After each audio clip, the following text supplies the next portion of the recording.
A mai videó ötlete úgy indult, hogy készítünk valami igazán finomat az inzulinrezisztens és cukorbeteg rokonoknak, ahogy tettük azt karácsonykor is, egy nem csak karácsonyra tökéletes tortával. Ezt a videót a jobb felső sarokba kattintva tudjátok visszanézni. Szóval amikor kidolgoztuk ezt a receptet és a végén átnéztük, akkor tűnt fel, hogy igazából a gluténérzékenyeknek is kiváló, és akik valamilyen tejszármazékra érzékenyek, ők is nyugodtan fogyaszthatják. Nem igazán szeretem a mindenmentes jelzőt, de azért itt már közelítünk hozzá. Szóval meggyes mákos piskóta tekercset fogunk készíteni. Kicsit eltérünk a megszokott menetrendtől, ugyanis a krémmel fogjuk kezdeni. Ehhez fagyasztott meggyet használok, amit hagytam egy kicsit kiolvadni. A botmixer segítségével összeturmixolom, de úgy, hogy azért maradjanak benne nagyobb bacskadarabok. Most mehet egy fazékba, és elkezdem melegíteni.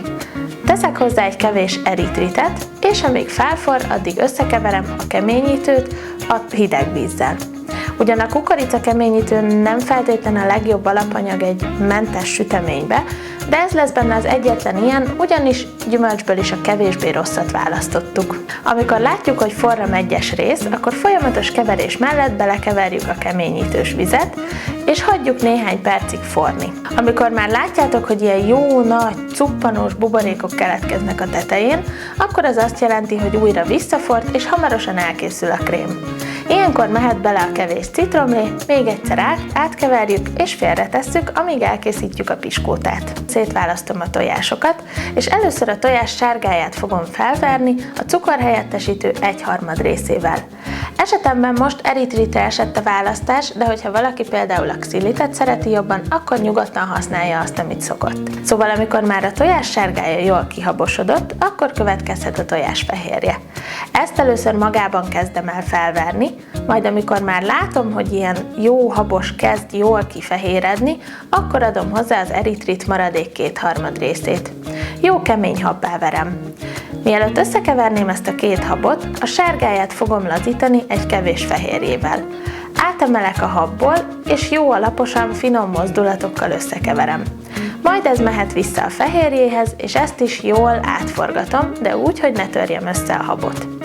Amikor ez megvan, akkor mehet hozzá 2 részletben a mandulaliszt, majd pedig kevés keverés után a végén a darált mák.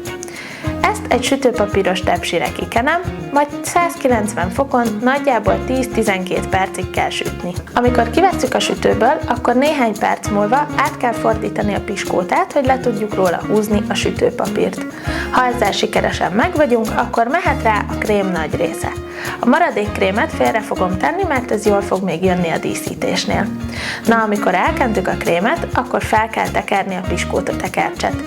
Ennél arra érdemes figyelni, hogy ne legyen túl szoros, mert akkor két oldalt kipudjan belőle a krémecske, ha pedig túl lazára tekeritek, akkor nem fog jól összeállni a hűtőben. Amikor megvan a tekerés, akkor nagyjából 1 órára betesszük a hűtőbe. Ha megvolt a pihenő, akkor a jó, alaposan átkevert maradék krémmel vastagon lekenjük a piskóta tekercset. Nem is baj, hogyha a tekerésnél egy picit megrepett a külseje, ugyanis ez most el fogja takarni. Nem kell nagyon pepecselni, hogy tökéletesre kenjétek rajta, mert egy egyszerű mozdulattal el lehet simítani. Ehhez arra van szükség, hogy fogjunk egy csík sütőpapírt, hosszában félbehajtsuk, majd pedig jószorosan a piskóta tekercs köré fogva végighúzzuk annak mentén. Így tökéletesen elkenjük rajta a krémet, nem lesz mindenféle hepehupás. A tetejére már csak egy kevés darált mákot szórok, és készen is van. Érdemes még 1-2 órára visszatenni a hűtőbe, mielőtt felszeletelnétek. Ugyanezt a desszertet azoknak ajánljuk, akik a videó elején említett valamelyik egészségügyi problémával élnek együtt, de a teljesen egészségesek számára is tökéletes és nagyon finom.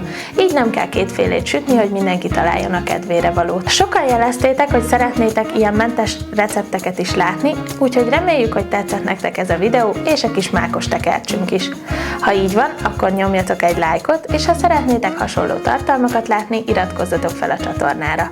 A receptet szokás szerint a videó alatti leírásban találjátok, és találkozunk jövő héten is. Sziasztok!